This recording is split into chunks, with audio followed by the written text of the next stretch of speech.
And then, yeah, we can just hop right into it and just be, same as last time. It'll be a minute while I'm looking for something to talk about. I will say I am the first one to get picked this fight, and Hmm. I don't want to say that sound like I'm making excuses, but my computer kind of froze up, and I just Oh, kept walking forward. And by the time I recovered, I was too far forward and couldn't walk yeah. backward. Yeah, that happens. So, do you want to just skip past that point or what? Well, no, it's basically right up here. Hmm. It's almost as soon as we turn this corner. I go to help Ryan, who walks too far forward, and then I die too.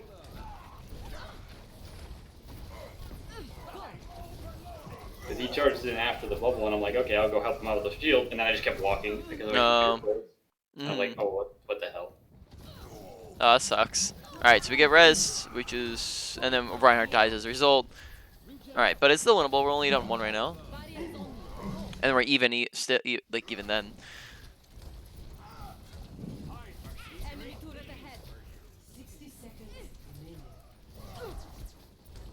Alright, so far bubbles are looking like there's something that needs to be worked on. As so far we haven't really gotten much with them. So keep in mind that we can't... Fire strikes be very, very easy thing to go for when we're going for bubbles because it gives you, already does half of your bubble energy, right? So you're going to get 20% off of a fire strike as well as, any other damage that comes. And it's a very easy one to catch because it's a very slow projectile. So just keep in mind that we can go for that. Look to bubble Reinhardt when he, I mean, like that wasn't the worst bubble, but look to bubble him especially when he's trying to get aggressive himself. So you can force him to get aggressive with a bubble, but you also might find the most value when he's the one going in and swinging, or at least when he looks like he wants to. All right, so we got the 40 there, so that was like decent. It wasn't the best though. We come back up. All right, we bubble him, but take a look at the line of sight here. Nobody but the Roadhog can actually see him, and Roadhog's actually stunned and low HP. So pay attention whenever we're going for bubbles. Right, bubbles are a big, big, massive part of Zarya's kit. So that's why we're talking about it right off the bat here. Bubbles are a very massive thing on Zarya, right? When you land good bubbles, it means that you get both. That's your tanking on Zarya, but it's also bubbles give you energy. Energy gives you damage, and damage can give you kills and ult charge. And when you get more ults, you get more kills, and when you get kills, that means that you're winning more fights and therefore winning more rounds and more games, right? So energy kind of leads to more wins. If you have a higher energy, you're going to be able to do more.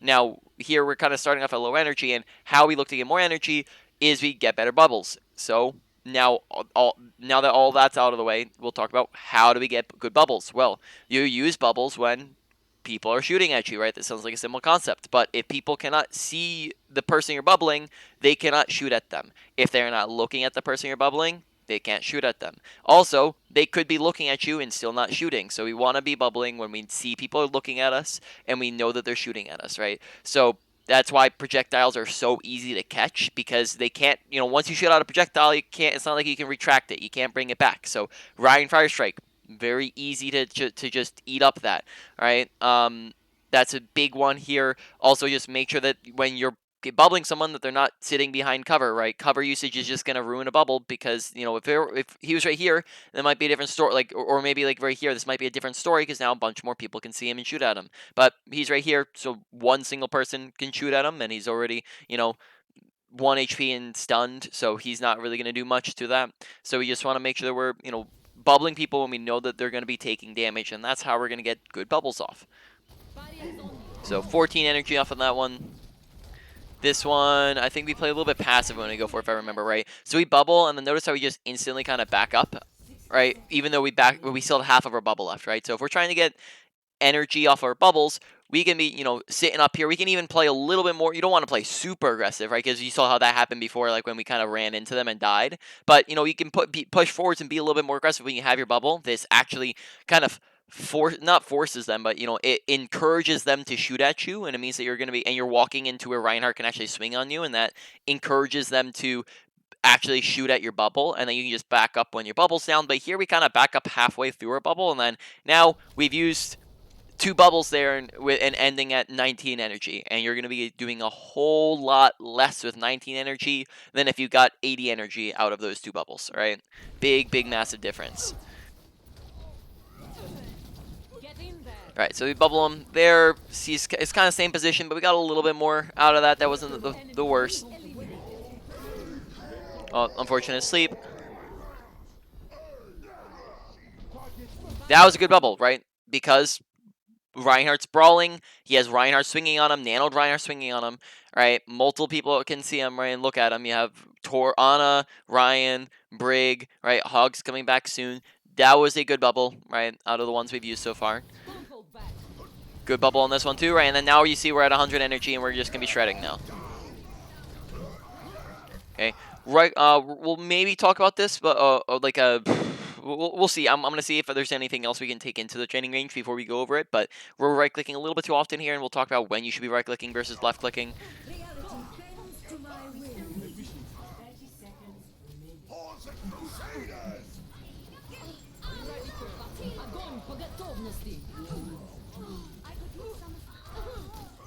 All right, so we're gonna go in training range. 1626 is where we're at. If maybe you could remember that for me, or I'll try to remember that as well. 1626, 1626. All right, so we're gonna go over two different things. First off, we're gonna go over when to left click and right click, and then actually, last time we did talk about target priority, didn't we? So we don't actually need to go over that, but target priority, just as a reminder, right? Don't shoot at tanks in there. We just had a lot of time when we were shooting at just Reinhardt and Hog, or yeah, when it's fine to shoot at Reinhardt when he's 1 HP, but then once they're full HP, we don't want to be shooting at them too much. On top of that, there was like a Brig in the left room that we could probably pretty easily chase down when she was kind of isolated on her own. I'll go back and we can watch that. But for now, we're going to go over when to left click versus right click, right? Left click, right? Left click is going to be more consistent damage, right? This is how you're going to be doing the bulk damage that you're doing, right? Right click can go further than your left click. So anytime basically you're outside of your left click distance, you're right clicking. So when we're right here, you're gonna your left click range is actually 15 meters, so that's around here. When we get past this, you're gonna see that we actually stop doing damage. You're gonna stop hearing the sound. You're right. The easiest way to see this is right on top of your crosshair. You're gonna see white marks while you're doing damage. That's called a hit marker, right? So I'll let you see that one more time, right? You can see a hit marker while you're actually doing damage. When we step outside, you're not gonna get that hit marker. All right, when we're outside of this range, then we're right-clicking because this is going to be how we do damage at a distance. But there's a lot of times where we're just kind of like, Reinhardt's up here. We're just going to go right-click, right-click, right-click, right? That's it. Not going to be a very efficient way. It's not going to be very efficient on your ammo, and it's not going to be consistent damage. But there are other times where we can be right-clicking. So the other one, particularly where you're going to want to right-click, is when somebody's low HP. So when we get them down here, now when you're higher energy, it could be even up to like half HP here. But since we are at 0, we're going to have to put them a little bit lower. But when they're low like this, we can right-click and then melee, and that actually does what you call burst damage. When we burst someone's health down and we kill them faster, that secures the kill, and it gives them, basically, the faster we kill something, they have less time to get away, less time to heal, less time to escape, right? Use movement abilities, tanking abilities. So we always want to kill things as fast as possible. So when we're close to something, we're just going to shoot them down and then right click melee, and then that bursts them down, the last little bit of their health down really, really fast. And like I said, when we have more energy, this can actually be more like when they're like that much HP, right? But since we don't have that, we're actually gonna have to have them a little bit lower. When you're outside of your melee range, of course, you can't melee. And then once you get further back, like past like this, you're probably going to want to just beam them down, because right click would actually be slower because now you have travel time, right? When you're right on top of them, there's like no travel time at all, right? But when you're back here, there's travel time, so it's no longer a burst anymore. It's a slow, it's slower damage than if you just beam them. That all makes sense? Yeah. But yeah, alternatively, what we were doing was we were just kind of sitting within this range and going, Ryan, boop, boop, boop, right, and just shooting at him, which isn't really a very effective damage. Right. So then besides that, a whole lot of our time there was spent shooting at the tanks. So we were at 15. Yep, thank you. So we're like right up here. So you can actually see how... Let's skip forwards here a little bit. Just get back to where we were before, because I wanna talk about the target priority a little bit. So we shoot at the Reinhardt, which is fine. Reinhardt's on top of us, right? we're shooting at Ryan. Because he's on top of us, right? And then see how notice how like we right click, and a right click. Right now he's low, right? This is fine to be shooting at him, but you're gonna notice that he just backs up and gets healed up. Now I see he's completely safe, right?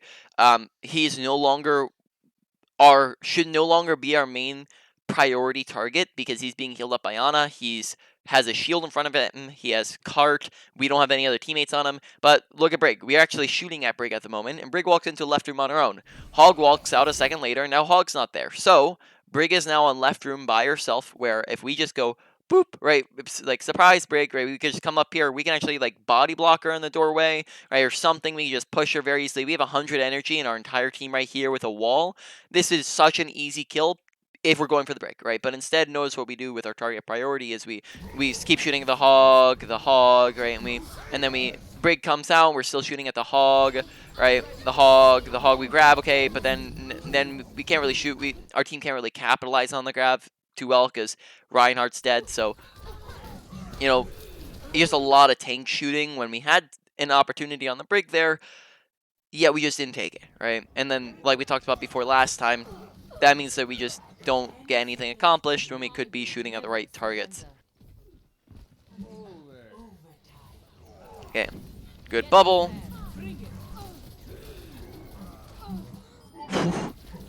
That is unfortunate. Good attempt to touch carp. Most of your deaths you'll be able to do something about, but something like that you're not really going to be able to do much about.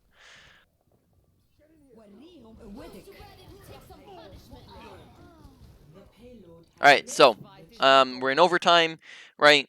How we look to win, and they also have an ult advantage, right? They're coming in here with a lot more ults than we have. 1, 2, and actually half. Actually, wait, never mind. Maybe not. So 1, 2.5 versus like 2.5, right? So actually, we're pretty even here. How we look to win this is we probably want to stack ults. That's how you like whenever it's an overtime thing. You don't want to come like kind of staggering one by one, and you don't want to ult one by one. Instead, we want to stack all our ults up and then ult all at once, right? That way they can't really. Basically, if we're ulting in with 4 ults at the same time, that almost guarantees we win, right? So let's see how this goes.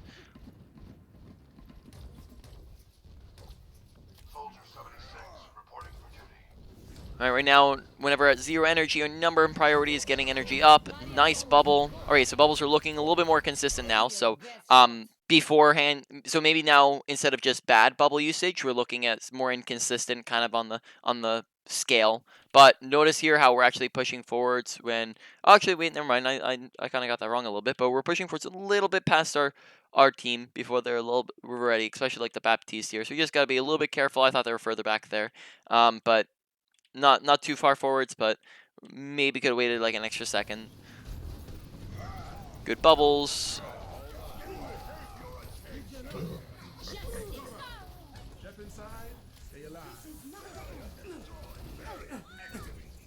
Okay, so we got picks. We want to push on this advantage.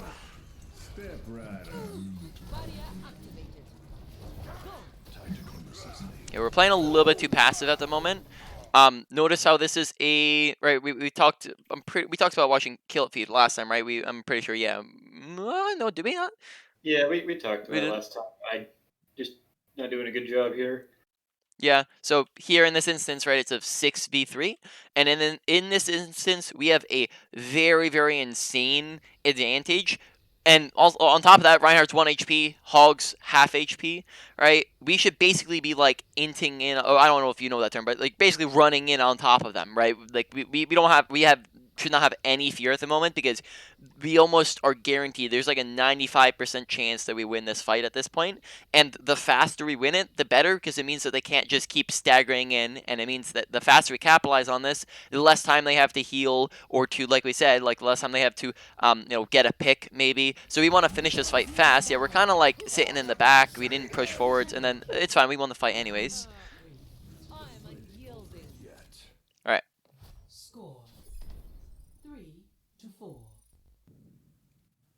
So skip forwards. Okay, so we stop over the monkey. Yeah, so our team, their team was running Ana all game, and our team hadn't been running. I had like asked for it, and when I was playing Reinhardt in the first attack round, and we didn't have an Ana, I was getting rolled because I was getting anti-healed. They weren't getting anti-healed, and it was just not working. So I was like, okay, I'm gonna go to monkey. and that's how we won Mm. first attack round, just by going to monkey, What swiping back a bit. what support were you running that wasn't Ana? We had Bap and Zen on first attack round, Mm. and then this one I'm pretty sure we have Moira and Lucio throughout this attack round. All right, just keep in mind that those are terrible supports to be running with a monkey. Um, Monkey is a dive character, right? He runs away from your supports, and on a Baptiste, it's very difficult to heal a monkey as he first off is moving around really. It's very hard for Bap to work with a dive because he can't really hit people as easily with his projectile shots, and also like how are you going to be sitting in lamp if you're constantly jumping out of the like if you're going in, you're probably going to be jumping out when you get in danger, so you're not going to sit in there and brawl with a lamp, right? So that just doesn't really work out for his kit, and on top of that, you're not going to be in range of his shift. On Moira, she can maybe work like you see her work sometimes, but it's only really ever in like a coordinated dive environment. But for the most part in ranked, Moira's pretty bad with dive because just same as Bap, she can't reach you to be able to heal you. Every time she's trying to heal you, you have to come to her. Otherwise, you're just out of her range. So just keep in mind that those are pretty bad supports to be trying to run a monkey with. Now Zenyatta is good with the dive. Lucio, I'd probably say is like pretty meh. Like he's also not the best with a dive, and he's not the best character at the moment. So I would just be careful here because in the comp that we have, probably Reinhardt would just be like 2 times better to be running with what we have at the moment because Reinhardt does work really well with Lucio and he does work really well with Amora. But Monkey does not work well with Lucio and Monkey does not work well with Amora. And that's because of the differences in comps. Have we talked about the compositions at all? Yeah, I yeah we talked about it a little bit last time, and I also Mm. watched your composition video you made a couple days ago. I'm not Uh-huh. sure if it was like a week ago or it was a little while ago. All I right. watched Well, that one. yeah. So But so you so you so you understand the three different compositions: brawl, dive, and spam. yeah, Yeah. So and good. to be fair, I did Mm. expect them to be running the comp they've been running on defense last time, which the monkey had worked against. So Mm. it was like Ana Mercy, and I was Yeah. gonna just run down their Ana like I did with monkey last time because Zarya had been bubbling me, like he'd been calling out Mm. bubbles for me to go in on, and I'd be like I'd get their Ana and I'd get out. That's how we won attack round was Yeah. primarily on those kind of initiations, but they didn't do that this time, and yeah, it doesn't work. The monkey, Mm. I will fully admit the monkey doesn't work here. Yeah. So yeah, and then that might be an instance where like you want to pay attention. Are they on the same comp? When we see, oh snap, they're not on the same comp, we might want to just like instantly go back to spawn and swap. Is like a thing that we could do because we do have 2 minutes and 48 seconds. We don't want to be sitting a monkey longer than we need to be. But that would just be my like even before the round starts. I would just say like we have 4 brawl characters and then we're running a dive character. Right. So that's just the first thing I'm noticing and talking about. And then on top of that, like they have a lot of stuns. Like and Junkrat has trap and can burst you down super fast. They have the Brig who can stun you, Rock that can stun you. They also have a ton of boops like Junkrat boop. Reinhardt can swing at you and knock you around, charge you and whatnot, and shatter you. And then Brig also has her bash and Ash is her coach gun. So this is not going to be a fun, you know, comp to be diving in on, but I could see Reinhardt working a little bit better in just into that if we're running just inting into and running at them, right? I'd probably be able to see that working. So let's see how we approach this. So it looks like we went top right instantly here. So just taking the high ground's a good idea. Okay, so we see the Sigma. Yeah, yep. This is all good. Yep.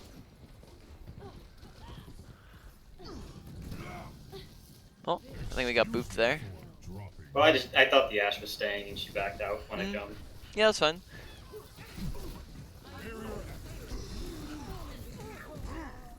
All right. So we're already down our Mora here.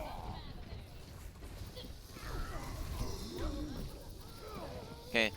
So here we dive in when two things are off, right? So we dive in here when first off we are very low HP. So let's watch when we dive. Right, we dive right now when we were 200 and like so basically we were half HP when we dove in, right? And then we instantly got bursted down to like 140. And we're also diving in when we don't have a bubble available. Also, probably a better position to maybe go for would have been to maybe like hop up top on this thing, right? Now this gives us a little bit more, cover to work with. It gives us a high ground, right? Just better positioning because like if they start shooting at us, like all we have to do is just go plop, right, and drop from there, and then now we're on the opposite side and we're safe. So just a couple different things with our diving where like I'm gonna imagine we die here just because we go in when we can't go in, right? We need to make sure that we're before we're diving in that we have health and that we have bubble and then we have a way to get out. But here we're just probably gonna die if Ash looks at us. We also start looking at the Sigma rather than the Ash who's right next to us, right? So it's the wrong target priorities again. We're spending a lot of time shooting at tanks. So just like four things like right there, they were all kind of like minor things that added up to, or not even minor things for some of them. I'd probably say that diving without health and bubble is a very major thing, but all four different things that just added up to us accomplishing nothing and feeding ult charge and dying, right? So keep in mind as well that when we're on Monkey, essentially, or just a dive in general, your playstyle a lot of the time is not going to be going for hard dives. So when you're playing Monkey, you or dive, right? You have what you call soft dives and hard dives, right? Hard dive is when we're going in with the intent to kill something, right? We're going all in. We're using all our abilities. We're going straight to the back line and we're trying to get a kill, right? That's a hard dive. Um, Most of the time that's coordinated and you're trying to go with multiple people, but it also most of the time isn't gonna usually work too well, especially because of the fact that everyone's coordinated and they'll probably have a bunch of stuns for you and they'll have healing, right, and they'll have boops, so it's not usually gonna accomplish very much. Alternatively, a soft dive is where you go in and you do not have the intent to kill. Instead, you have the intent to create space and poke, right? So when we do this, that means basically that would be the difference between hopping straight into their backline and doing this, which is a hard dive, or just maybe waltzing up and teslaing them from the front, or diving in on top of this, which is pretty safe, right? But and then we can just back off instantly, right? Or if we just kind of poke in from the front and then we can jump out, right? Or if we're on defense, we could drop from the high ground, poke, poke, poke, and then jump out, right? That is a soft dive, and the intent of that is to distract, create space, right? Create as much space as you can before you're low and then get out with your jump, and then ultimately get ult charge, right?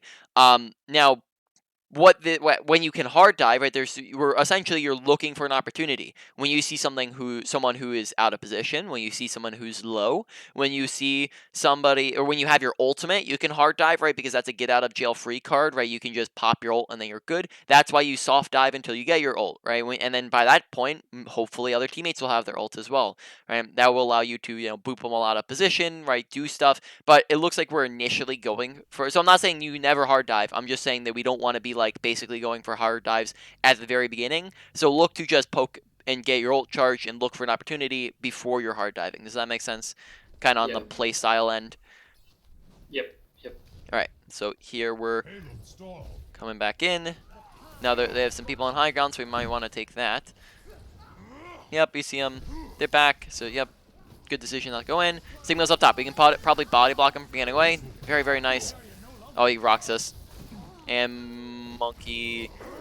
All right, now that was a hard dive, right? So notice again how we're just kind of going in instantaneously when we don't have resources. So we want to make sure that we're less go go go go go, and we're trying to get our resources before we're going back in. So here we use our bubble, right, which is fine. That makes sense, and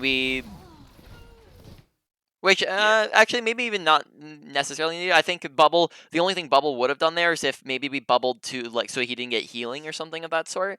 But in any case, right? That's fine. We don't bubble, right? And we're also 300 HP instead of full HP. So we're leaping in for a hard dive, right? This would be a hard dive right here. Because we're just leaping straight into the back line, and we again are half HP and have no bubble, right? So this could just very easily cause us to die, and then we die, right? So we just gotta pay attention to that, right? So we're not going in that aggro when we can't go in that aggro. Now here we have the decision to either stay on Monkey and use Primal or to swap. even if you have your ultimate, keep in mind it's usually a better decision to swap if you're being hard countered. They are pretty much hard countering you, and you're not running a comp to where Monkey is good, very decent. Like he probably doesn't work too well with your comp, and he doesn't work well into their comp. So swapping Monkey here would probably be a good have been a good decision after your first death, or the first time you saw what comps you were on. So that comes in awareness and making sure you're paying attention to comps.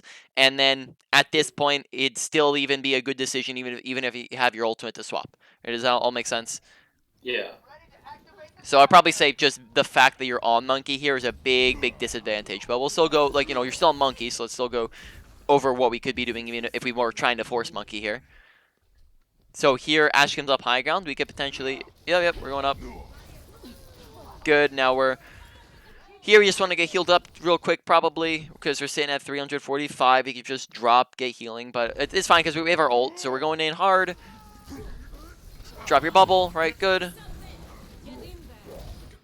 Okay, we see him on the inside there. Very nice.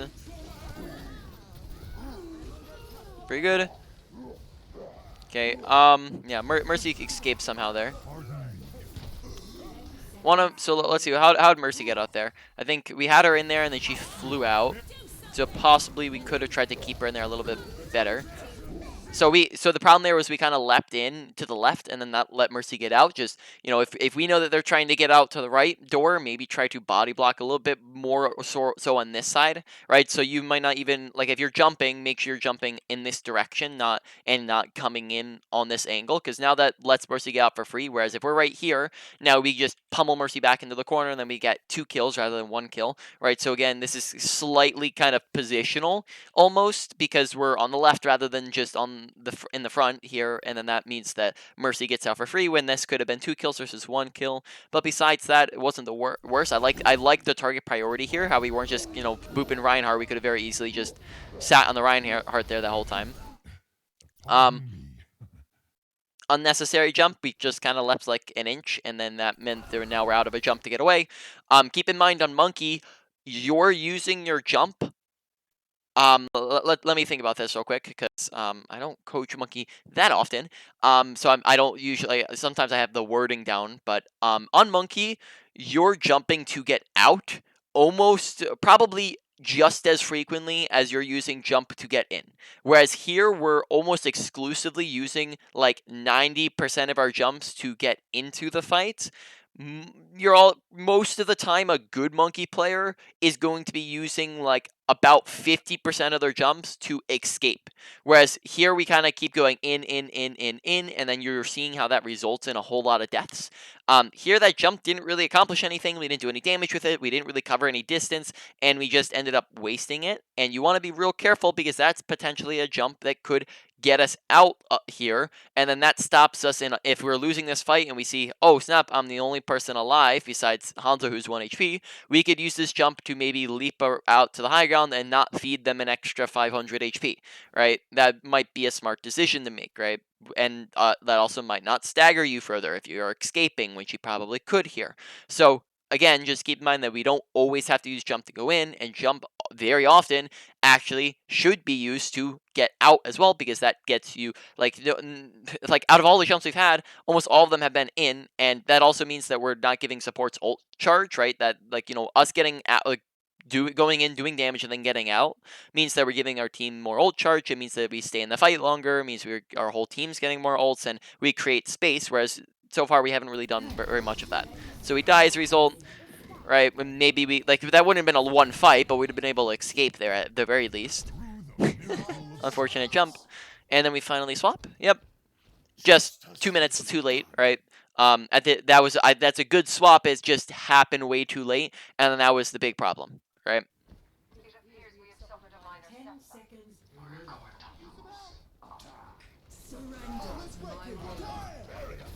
When you're walking back from spawn on Reinhardt, just charge back, right? You want that covers a lot of distance really fast. So for example, like here, if we're walking out the left side, we can just charge up straight through here. This gets us back like an extra 5 seconds faster, which allows us to set up with our team faster, right? You wouldn't do that if your whole team was dead in spawn, but because your whole team is already ready up here, we can do that to get back. And you're actually going to want to do that pretty frequently on Reinhardt, so we just want to make sure we're doing that.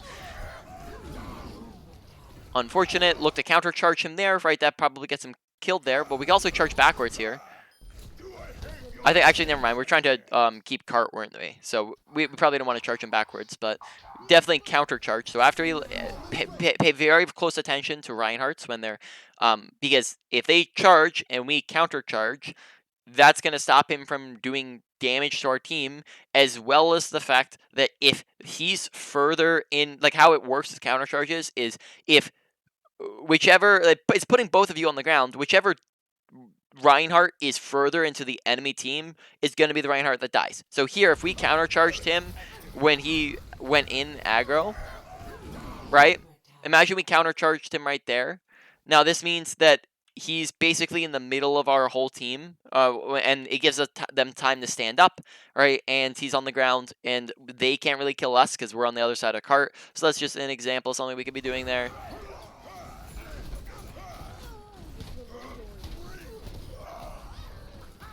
Yeah, good. I like the decision to be swinging.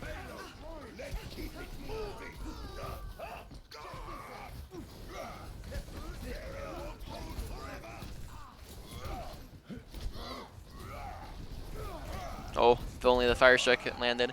All right. So let's take a look back at the. Oh, it's not meant me to skip all the way that far back. Whoopsie daisy. Wait, so we capped it somehow, but I lost where we were at. So we were right here.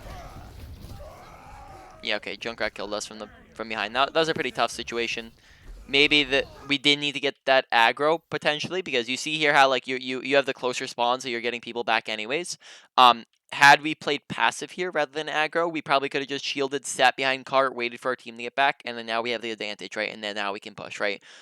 Because here, if we are live, this is now a 1, 2, 3, 4 versus 2, or 4v3, right? Whereas we kind of went aggro before we got our team back, which meant that now they have the advantage, or not they don't have the advantage, but now it's a 3v2 instead of a 4v2. So just potentially here paying attention. This is more awareness of paying attention to where is my team spawn, how fast are they getting back versus how fast are they getting back. That's going to depend on how fast are the characters, when did they die, how close are the spawn points, right? And that's just all comes down to awareness of paying attention to your environment. So far, it's looking like awareness is a pretty big thing here, as that's dictated a whole lot of things, including staying on monkey too long.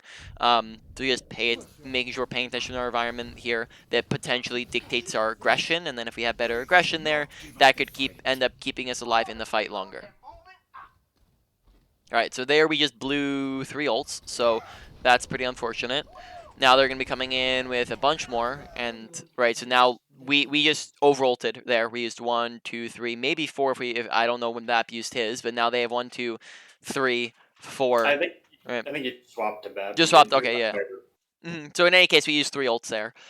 So that is over-ulting, and that can be solved. And I think maybe we're even like winning that fight anyways, but that can be solved by communicating it. Though, is that something that you'd be interested in going over? Is the whole like ult economy part of the game?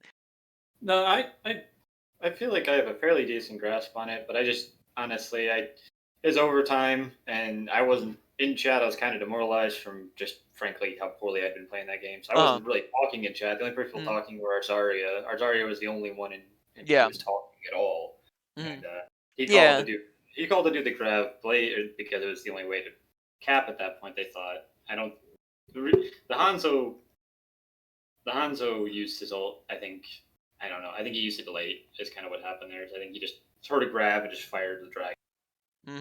Yeah. So on that note, right, grab dragon probably would have been better anyways. But in any case, keep in mind that I know you were demoralized here, so I'm not gonna talk in on that note. But the only thing here that could have stopped that would have been communication and saying like, hey, let's use grab dragon or let's use grab blade and make sure we're not using the second one there too. That's the only thing we could have possibly done to just stop the other ult from being used. And then the other thing to keep in mind is that just because only one person is talking doesn't mean that only one person is listening, right? People talking doesn't always necessarily mean people listening. So if they're in voice chat, they're still able to hear you, and therefore the call outs you make are just as important than if only zero people are talking versus six people are talking. So that's just something to keep in mind, and that's something that we could be doing, though. Of course, like that comes down to communication, making sure we're talking, like trying to maybe say like, hey, let's use this and this for ults rather than using three at once, and then now we're coming in here at a very very significant disadvantage. um so let's see how this works. I'm pretty sure I end up throwing this game just on this next major decision Mm-hmm. because I this Junkrat, right, comes down. I'm like, okay, I'll go kill him. And he finds himself, no one to help him. I'll go kill him. And then this, Mm, and yeah, that was a yeah. bad play. Probably could have Oh, we almost lost the point there. Probably could have charged after him to catch up, right? That's just an option to charge there faster. Make sure like that, just reacting to the fact that there's a tire there faster, then maybe we could shield it. But besides that, like, I don't think that chasing the Junkrat is too bad of a decision. But I think it's the fact that we're maybe not aware of the fact that he has a tire, or we react too slowly to the fact that they're tiring, and then he just kills you immediately. If he had a shield up there, then maybe we could have baited it out there, like if we were fast enough with the reaction. And then yeah, that's a pretty big mistake, is then we get picked in the very beginning of that last fight. All right.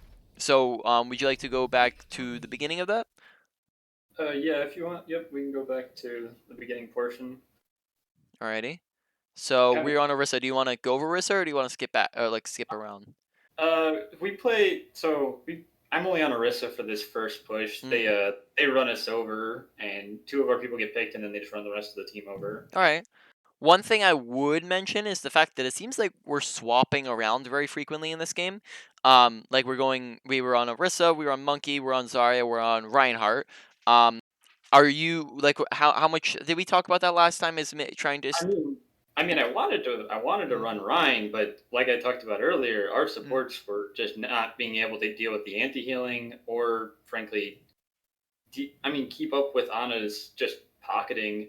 Their mm. Reinhardt had a massive pocket with the Zarya and the Ana, and he just kept running us over. And I was like, I'm not gonna play Rhine without an Ana, and I'm not gonna do it All because right. it's Well, I mean, keep in mind that Moore and Bap are still pretty nuts pockets to Reinhardt. Maybe it's not like as good of a pairing, but you still get away with it, even like at a slight disadvantage. And there's other. it's What? Go ahead. it's the anti nade. Oh, well, That's so there's like Zarya can cleanse anti-nade, you can block anti-nade with your shield as long as you're paying attention to the Ana, right? And then you have things like making sure you're backing up with the anti-nade, and the anti like quite honestly, like that's basically when it comes to characters, I'd say there's almost no, there's not really such thing as a count, or not. Sorry, let me figure out how to phrase this. In this game, there's not many hard counters, right? You can have a whole composition that counters you, but there's not like one single character that really counters other characters, as long as you're playing your playstyle differently. Playstyle is what counters. Like, and if you play around a certain character, that's how you look to counter them.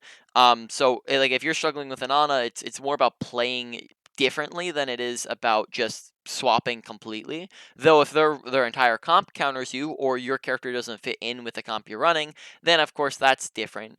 But yeah, I'm just saying, like, swapping between four different characters might be like, I'm not saying anything about like, you need to be on Reinhardt. I'm just saying swapping around four different characters might be a little bit on the the loser side, and you might want to stick more towards a couple characters, because that means every time you're swapping, you're losing ult charge. Every time you're swapping, you're mixing up your play style, and that can confuse you. It just swapping around that many times, it comes to a lot of disadvantages that come along with it. As long as on top of the fact that you're just not, you know, really playing you're not really practicing and learning a particular character and their play styles if you're continuously swapping between four different characters, right, all the time. So that's just what I'm saying to this. I don't know if we talked about that last time or not, but sticking with 2 to 3 characters is usually going to be a good thing, because it means that you're getting a lot more time in on those characters, and you get to learn them and practice them more often. Right. Did you want to go over Orisa, or did you want to maybe skip past her, or what? I mean, we can go to the Reinhardt portion if you want, but All right. I mean, it's up to you. I mean, I can go over Orisa too. well, I'm only on her for the first pick, and then as soon as All I right. die, I'm like, we're not going to be able to stay on her because, well, they were just running into us, and even if I could backpedal as Mm, fast as I can't force my team to do the same. yeah. Um, so let's see. So right now we're on a Ryan and a Moira and a Kree. So right now we are on like a kind of mix between a brawl and a spam comp. They are on kind of the same-ish. They're on a pretty brawl comp. So I probably say they have a little bit more brawl on you guys. So we just have to be careful because like that means that if we're comparing team compositions, they have more brawl than we do, and we have to be careful. On top of that, keep in mind that, like you said, their Reinhardt has Ana, their Reinhardt has Zarya, there's Reinhardt is Zenyatta. We do not have any of those, right? We don't have any characters that really. We don't have Zarya who will give you bubbles. They don't have and then on top of that, you can get antied and discorded, right? So we just have to be very very careful and playing probably more. I would say a lot more passive than you in comparison that if we were the enemy Reinhardt, right? To their composition. So we have to pay attention to compositions here because this is going to mean that we should be playing differently. And then on top of that, like I said before, this might like if you're up against this comp, like and you see that, you might just be better off on a different character. But it really depends on like what your hero pool is and what you're trying to play. Like is like Orisa is not the best character, but like a Sigma would be really good here to work with your comp, and it probably would work better against their comp, especially if they have the advantage. But other than that, we just need to swap our play style up so that we're able to play up against that. Because if we're playing the same exact neutral, like if we're playing the same aggression that we always have, then we're just gonna get rolled over, like you said you probably are going to be. I think we, I think we win a couple fights here on second point, but we do eventually get rolled. Okay, so here we're coming in, and notice how we kind of do this. I think we talked about this. Did we talk about this last time? I don't know if this is a thing last time, but notice how we come in and we hard shield immediately, and that like when we're not really soaking up too much damage. We have the sheet we have the wall here to soak up a whole lot of damage if we need it, and the fight hasn't started yet, and we're just kind of plopping up our shield, and then that means that it's going to be taking a whole lot of damage to where it's basically down to half before this fight even starts, and we're not really blocking anything in particular. So did we talk about that last time? If shield management, that Yeah, might have been with a different Reinhardt. yeah, Yeah, we talked about it last time. yeah. So we want to I make sure. didn't expect the Go ahead. trans on them just to run into us with the trans. I thought I had a little more time to back up, regain my shield, and then start swinging. But Yeah. So there we just want to make sure that we're not soaking up unnecessary damage because yeah, and then we end up getting shattered. Make sure paying attention to the enemy Reinhardt's when he has his ult. If they have time to get a trance, which shatter charges much faster than trance does, and you have time to get a Cole and you have time to get a Valk, even though you lost the fight, right? The last fight, they have there's a ton of ults out on the board and shatter charges pretty fast. We should probably be assuming, hey, they're gonna have shatter, right? And we want to make sure we're looking to block it when they have it. Charge them. All right, very nice. We did. We just missed it. Unfortunate. Okay.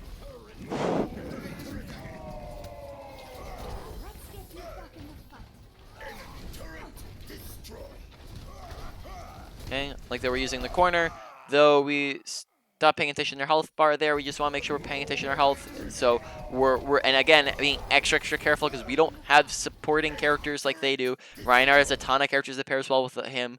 We don't. So here we start swinging and we just get melted really fast. On top of that, make sure that while we're swinging here, we're not forgetting about our line of sight on these guys, right? The further we peek out this way, the more people on their team that can see us, right? So from their angles, Zarya can barely see us. Torbjorn can barely see us. Ana can't. But notice here how it looks like we're about to start swinging on the Reinhardt, and we actually peek out further from cover. Right, so notice how we actually go further out, right? And now Zarya and Torb and Ana are able to see us, right? Which means that we take a ton more damage when, let's say, we just swung on them we could just very easily swing on them from the same angle and sit on the corner. and we'd be fine, right? Because we'd be taking a lot less damage. So we gotta pay attention to our angles and making sure we're using cover, not just standing next to cover, but also utilizing it to put people out of our line of sight, right? And then also paying attention to our health so that when we're low, that we're shielding. Because here we just don't shield when we're low, and then we die. So survivability coming into play again on our Reinhardt. There is still more to my tale.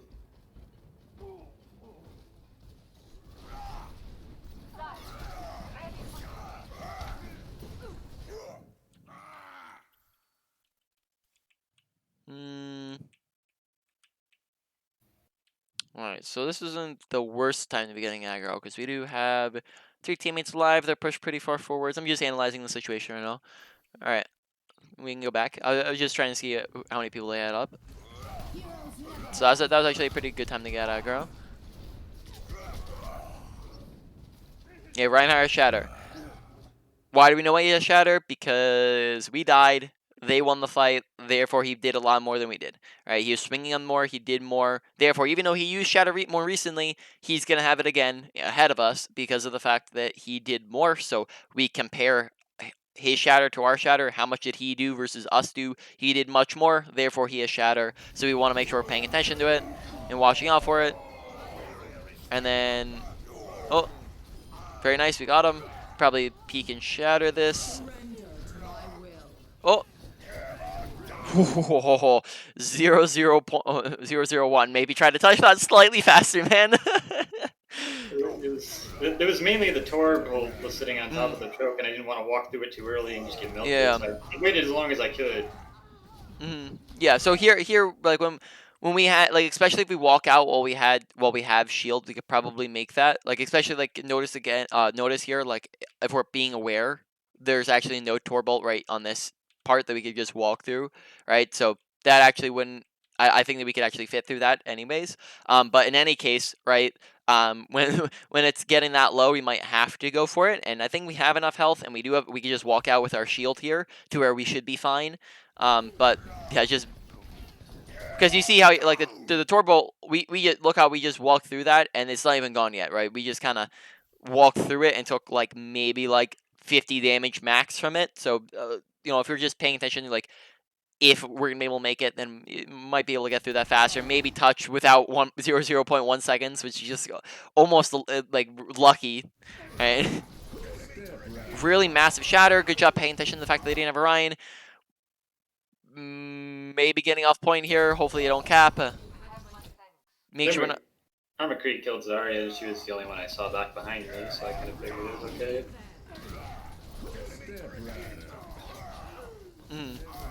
Alright. Paying attention to your health bar again. Awareness, honestly, it's looking like we'll do the wrap up in a second, but it's looking like awareness is maybe like the big one to come away from this session. As once again, we're not paying attention to our health bar, the fact that we have a Discord on us, the fact that there's 3 people shooting at us, and we end up going for a charge on nothing, right? And then we're doing that when we're like 100 HP, right, or 139. So you just want to make sure we're paying attention to our health bar, so we're shielding when we're low, because then that puts us down at 1 HP. All right. Maybe go for like 1 more minute, and then we'll go to the review and main points.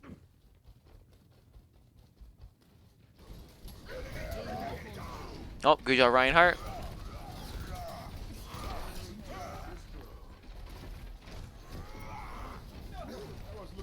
Oh, nice. So you're up a pick. They're all low. This might be actually where we wanted to play aggro. Oh, we see Zarya's low. Got a pick. Now we're up 2. I like the aggro. Almost good charge. Charges look like they need just work with landing them, though of course that's not like just making sure that we're hitting them isn't really something I can give you a tech for. But it does look like we're missing a lot of them even when we're right next to them. Alright, and then I think we're gonna go over the review. So let's go back to the training range.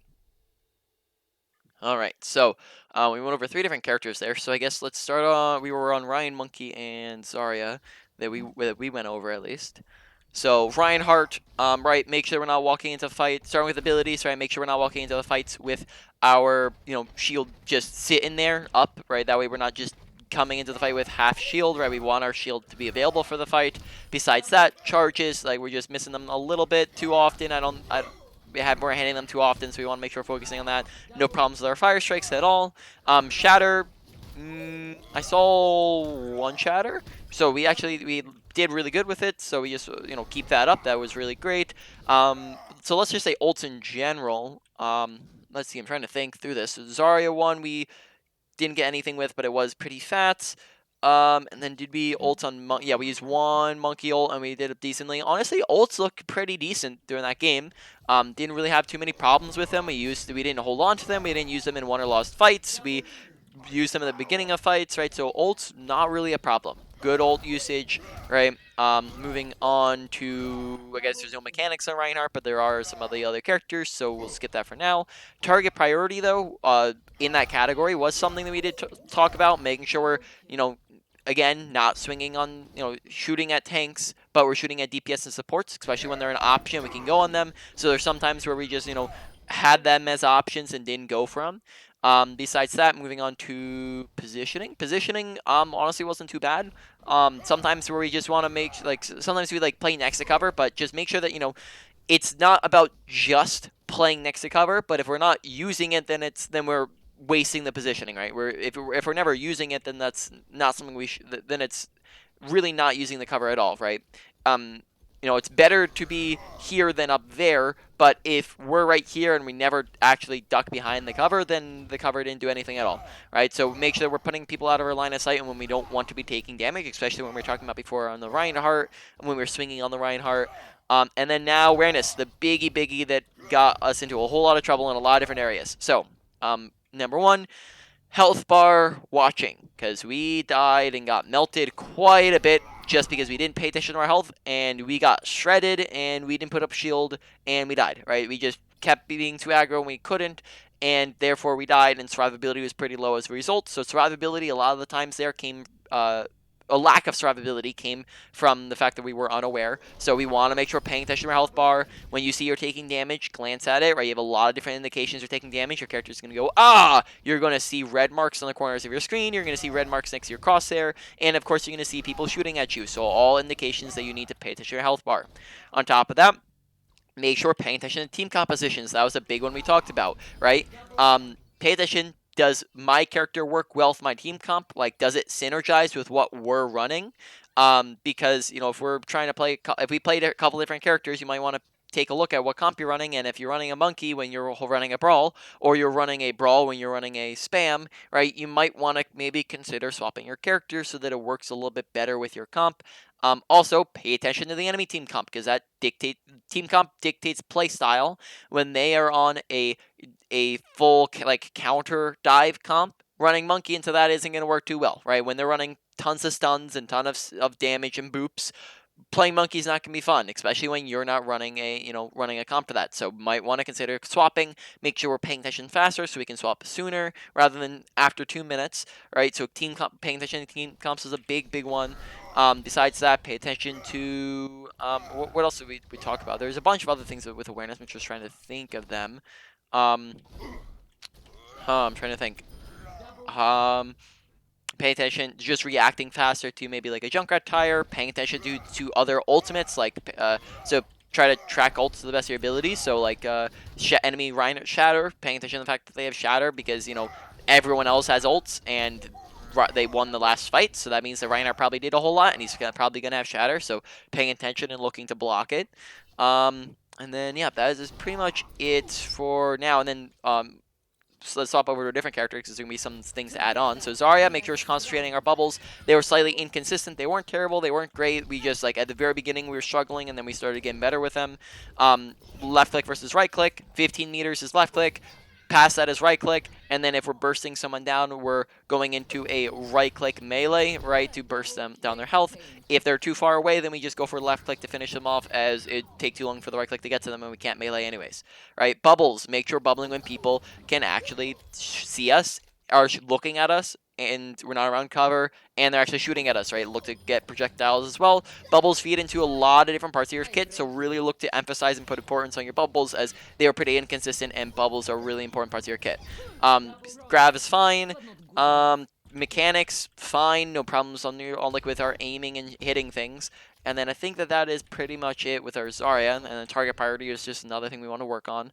Monkey, make sure you're not hard diving in, right? But unless you have an opportunity, right? So something's low, something's out of position, right? When we have our ult, we can dive in and get aggro. When our team's giving us support, we can go in and get aggro. But when none of those things are an option, don't go hard, go soft, right? So instead of like just going into the back line, right? Instead we can just maybe just walk up, right? This way we have our jump to get out, so we can walk up, get on top of them here. That way we can jump out if we need to, right? Use your jump to escape. You know, like 50% of the time it's going to be an option, but we kind of like always use our jump to get in. We kind of 90% of the time used our jump to just go aggro, go aggro.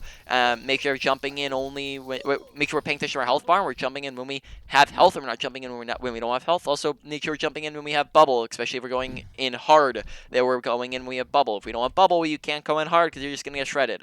All right. Besides that, no problem with our ults, and then just make sure your play style is you're going in, you're poking, you're getting out. You're going in, you're poking, you're getting out. You're going in, you're poking, getting out. We see an opportunity, or we have our ult, then we're getting super aggro and we start doing things, right?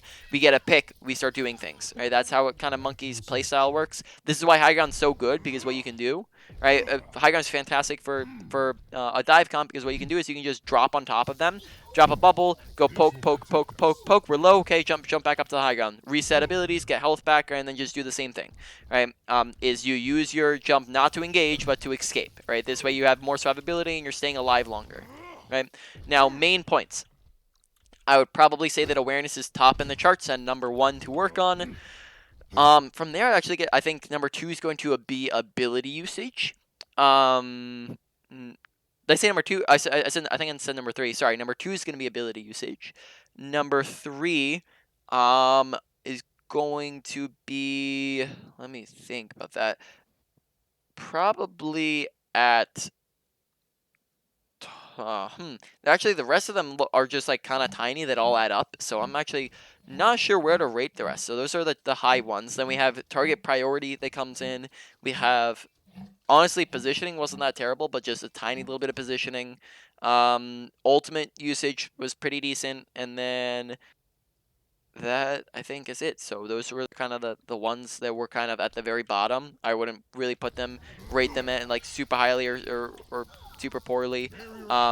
So that's kind of the order. Maybe I put with our awareness survivability as well, so maybe awareness / survivability just as the beginning, and then it would come in as number 2 at ability usage, and then number 3 would maybe be tied for the rest, where it's like, you know, ult usage at number 3, target priority at number 3, and then also positioning at number 3. Right? Does that all make sense? Do you have any questions about anything we've talked about? No, that makes sense. Alrighty. So then let me just stop the recording.